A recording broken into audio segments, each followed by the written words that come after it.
what grounding means to me is that you have the experience of being planted firmly on the earth, growing out of the earth, just like a beautiful tree. A tree that maybe has roots that go all the way down to the center of the earth, so it's very unshakable. And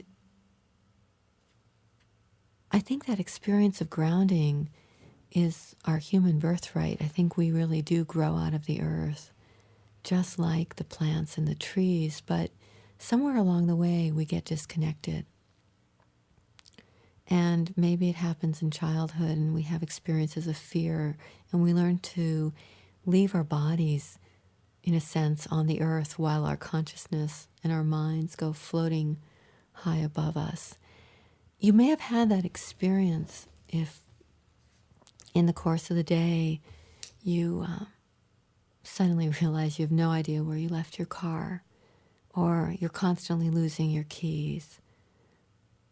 Or you get to the end of the week and you really have no idea what you did that week. It's all a blur. Someone says, "How was your week?" And you really don't know. That comes from not being grounded.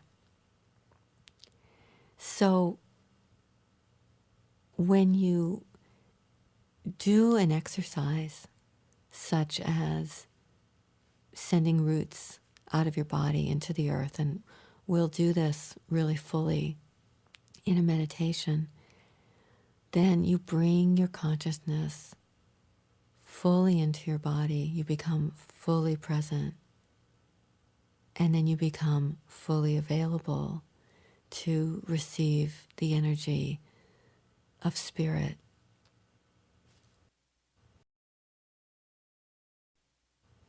I've been giving psychic readings in the Bay Area for about the last 20 years.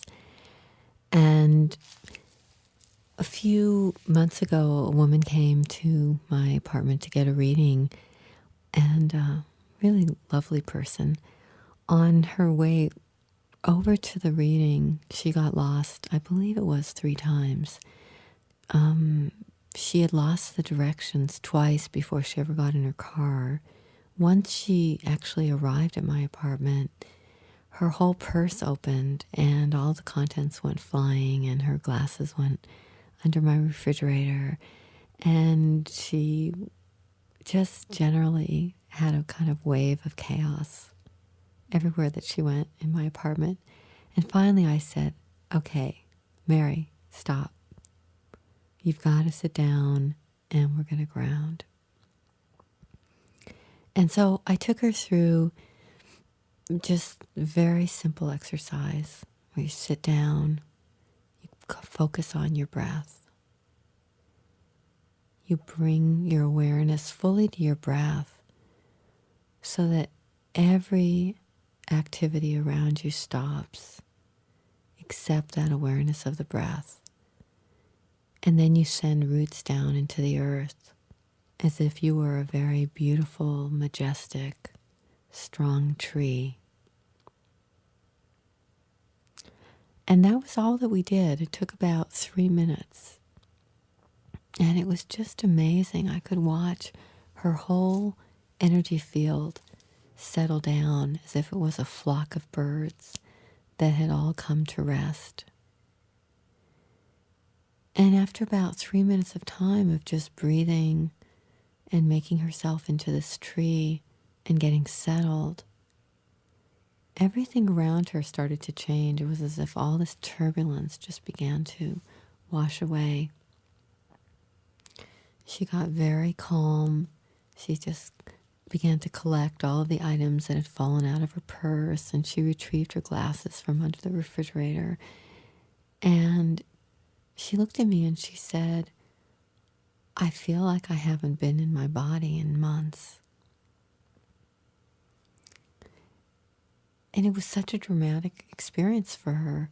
And she could really see how all of the events that had led up to her doing the grounding, getting lost repeatedly, losing the papers, losing all the contents of her purse, all of it came from not being grounded. You can even do grounding exercises while you're driving in your car. You can even imagine that the roots that are going out of the base of your spine, you don't have to be meditating. In fact, side 2 of this tape, we will be meditating and going into this thoroughly. But even right now, as you're listening to this, even if you're hearing me while you're driving or whatever, you can imagine that you have roots going from the base of your spine all the way down through all the levels of the earth, deep, deep, all the way down into the core of the earth. And that as you breathe, you're breathing earth energy up into your body, just the way that trees pull nutrients up into them. And as you exhale, any tension, any fear, any resistance, any anxiety is flowing back down into the earth. And that is it. That is the simplest form of grounding you can do. You simply focus on the breath. You send roots down from the base of your spine all the way into the center of the earth. And then as you breathe, you inhale healing energy up into your body, and you exhale out tension, fear, resistance, anxiety, worry, whatever it is. You start to practice this day after day after day, and it's, again, just like building a muscle. It would be like if you were going to a gym and the body was getting stronger. That was one of the things that I thought about when I wanted to make these tapes, was I was thinking about how we live in a time right now where people are beginning to become conscious of their physical fitness, and some people will be very diligent about going into a gym and working out their bodies, or doing yoga or running or doing some kind of physical exercise to make the body strong. But the mind and the psyche take the same amount of attention. They take the same amount of focus, and they take the same amount of diligence, that if over time, just as if you went to an aerobics class month after month after month, the body would start to get stronger.